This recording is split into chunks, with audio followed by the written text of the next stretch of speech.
We're Hi, on. everybody. I'm Tiffany Thoen, and I'm an intuitive eating coach. So I help people who are struggling in their relationship with food to finally heal their relationship with food so that they can, quit wasting all that mental and emotional energy and get back to living life and enjoying food again. And I'm here with Emily Corso. So Emily, tell me a little bit about what you do. Yeah, I run Bold and Badass Fitness. We're a body positive gym. We're located in Southeast Portland, although right now we're virtual. We're everywhere. Um, and basically, we just work with people who, maybe don't fit into a mainstream gym and want to be able to pursue whatever goals they want without feeling pressured by anyone to look a certain way or weigh a certain amount and just be able to enjoy their bodies. Awesome. Awesome. It's a great community. I'm so excited that this is available to people, and especially now it's available online, so available to even more. Yeah, we're Um, everywhere. yeah, great. So what we wanted to talk about in this video is the idea of like what's wrong with healthy eating. And I think we have kind of an unpopular opinion, and we want to kind of debunk some of the like, A, there's nothing wrong with healthy eating, but B, there's a reason why all of that kind of um, discourse about healthy eating and promotion of healthy eating, why that can be problematic, right? Yes, absolutely. I think this is going to be controversial for fans of healthy eating. This is going to be controversial for our communities. I think it's going to be interesting. So yeah, tell me about what brought this up for you. Yeah, so I've been seeing lately, and I actually have a friend who's a fitness person who was kind of talking about some stuff she was seeing online about, somebody saying like, focusing on, are you a slave to healthy eating kind of a thing. And I don't know if that's even a good way to say that, but, just was kind of feeling like, well, this is part of my job. It's part of my value system. What's wrong with that? Right? And then I was also seeing kind of the flip side of that in the intuitive eating world and those communities online of people saying, these communities seem to promote junk food, right? And so it was like, wow, this is, both sides are kind of like you were saying, it's kind of controversial, and felt like it would be so helpful to record a video about that. Yeah, absolutely. Yeah, so I mean, one of the first things that occurs to me is just that when it comes to healthy eating, it's so tricky as like a thing. What am I trying to say?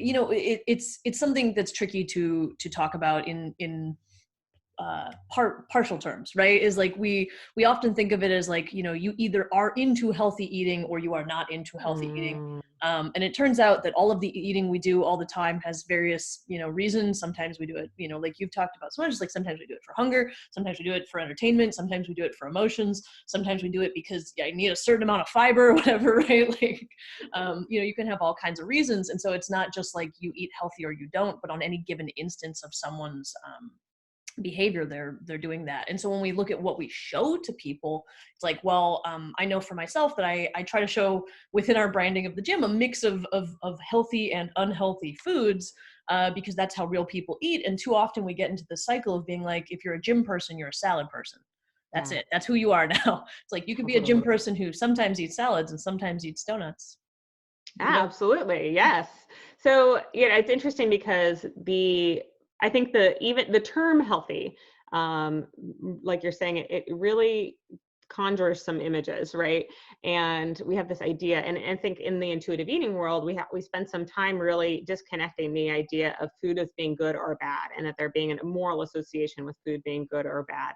Yeah. And as we were talking about earlier, it's also this: we don't want to um,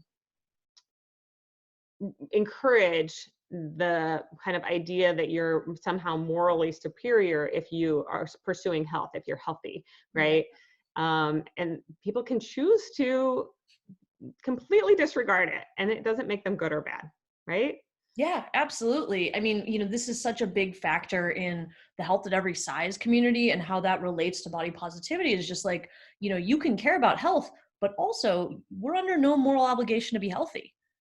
Sometimes we take that for granted in conversations. I know for myself that sometimes when I get into maybe little arguments with people about the value of body positivity, it's often difficult to convince people that health isn't something they can force on other people. And so first and foremost, we have to remember is like, if a person chooses to not be healthy or not be healthy, I mean, we don't know whether or not someone's healthy, but it's like the person chooses to eat something unhealthy.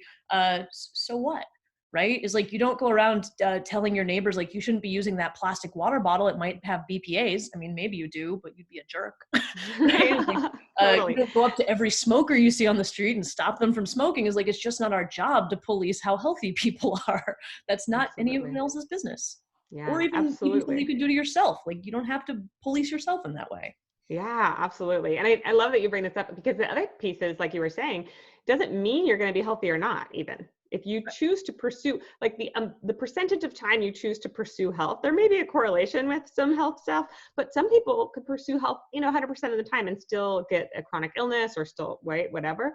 Other people maybe pursue it very little and just kind of naturally are resilient, right? And naturally have this kind of good immunity and all of that. So, Yeah.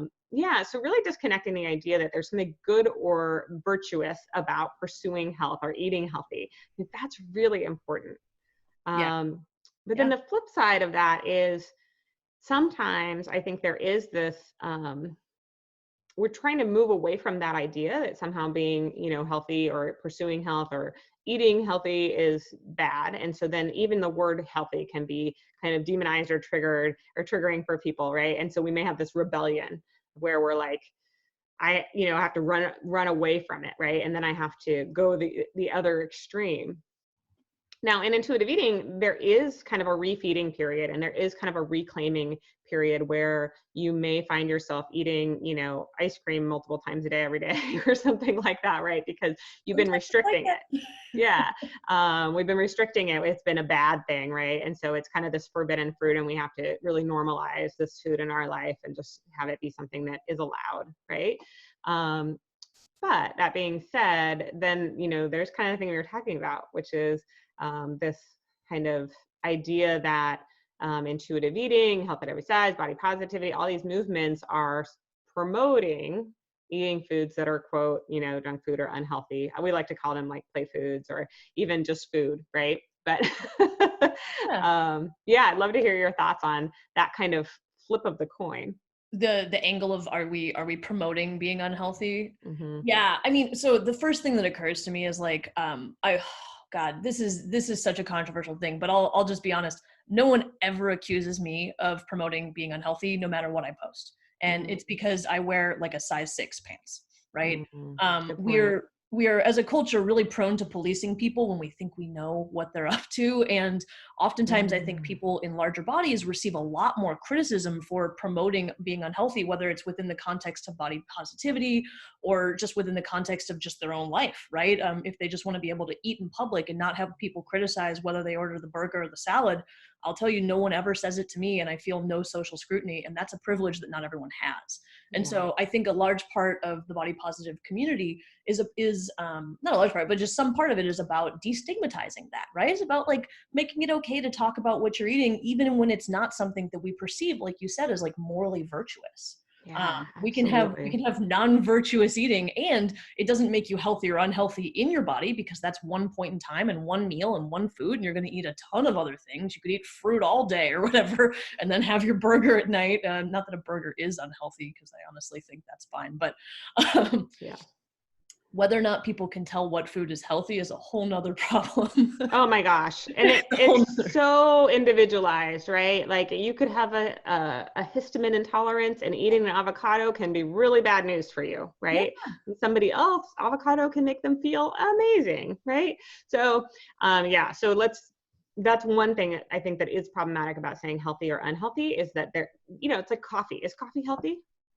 For who? I Yeah. mean, yeah, if you drink 3 pots of coffee a day, you're probably not going to feel great, right? Some people get the shakes when they have half a cup of coffee. I Oh don't my God. like coffee, right? Whatever. Like but I think it's important to make that distinction that we don't really know. In general, I think when we're talking about healthy, we're talking about like plant-based, and, we're talking about veggies, right? Is healthy, like, but Easy. because in general, eating more veggies makes people feel more well, right? And eating more processed foods in general doesn't make you feel as well. And there are some, there can be some health consequences, but for each person individually, some people can eat that way all the time and they still live to like 93. Warren Buffett ate McDonald's, I think he owns McDonald's, right? So he ate McDonald's every day for lunch, and he still lived to, anyway. Yeah. So, but I want to go back to what you were saying about, it was kind of a rabbit hole there. I want to go back to what you were saying about that you're not criticized or scrutinized for these things because people know, they see your body being, kind of in the acceptable range, right? And because they know that you're a fitness person and these things. I think it's so important to have awareness over that. I love that you called that out because, when are we judging someone? Why do we feel just because someone's in a different size body that they deserve our scrutiny or our judgment? Yeah. That's really messed up. Yeah. I mean, you never know what you're seeing, right? When you're looking at someone, when people are looking at my body, they may not know that I was eating disordered for many years, right? Mm-hmm. Is like, this is a heavy weight for me, but it's a small weight for society. Mm-hmm. Also just considering that like, when you look at someone's body, you have no idea where they are, right? And no idea what else they've done. And it's like, even if you were going to go around scrutinizing people by whether or not you approve of their choices, which please don't, it's just mean. Why? But even if you were going to do that, you can't see someone's choices on their body. You think you can, but you can't. And so, understanding that broader context can also shed some light on the, like, are we promoting health or unhealth is like, well, health Mm-hmm. is invisible in many cases. Absolutely. Yeah. Someone may be thin and, struggling with chronic illness, or they may be thin and all they eat is, maybe they just eat donuts like every meal. You don't know, right?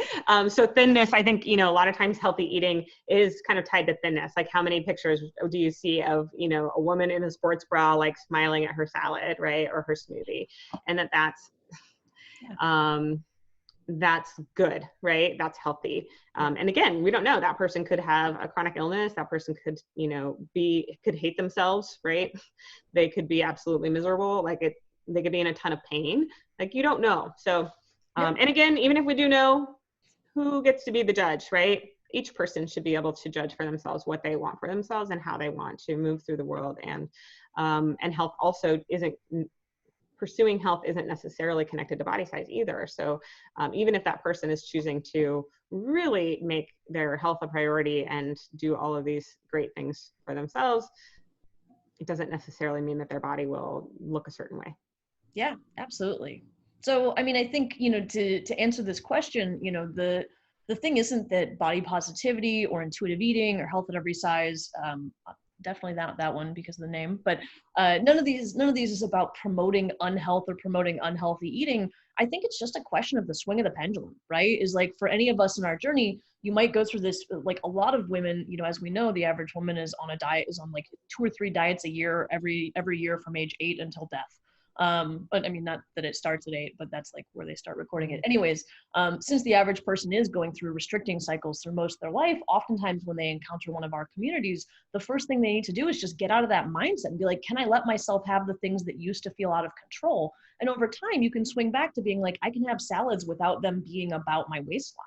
Right? It's like, I can have salads because I want to feel good. I'm going to go for a walk later. If I eat a burger right before I go for the walk, the burger might be fine, but I'm going to feel like crap. Right? I want to just make the choices that feel good for me. And so getting used to walking that line is what that journey is about, is what the journey of body positivity is about, is what intuitive eating is about, is what, intuitive exercising even is about, is just finding that balance point for your body. What healthy interventions make sense and when, and can you balance them with the burger and fries, with the milkshake, with the whatever, right? Yeah. Yeah. And I think for some people, even focusing on the word healthy or focusing on controlling what they eat or even balance or any of those things, right, can be triggering. And so, it's kind of like this learning this connection and trust with our body and this honoring of our body. And part of that is destigmatizing the idea of eating, nachos in public, right? Or whatever it is. I really like nachos. I'm so glad that I eat nachos today. Anyway, so, it is, I think it's the promotion of the idea that being healthy is virtuous and that people who are not being healthy are bad or wrong, and then stigmatizing those groups. I think that's what's problematic about healthy, right? And at the same time, honoring ourselves also includes eating in a way that makes us feel well. If that's where we're at in that cycle or that season, that pendulum swing, if we're kind of ready to focus on our own wellness, right? Yeah. Yeah, I love that. Oh, I This think was fun. that covers it for me. Was there anything else you wanted to add? No, I don't think so, except just I really want to say thank you to everybody who's been watching.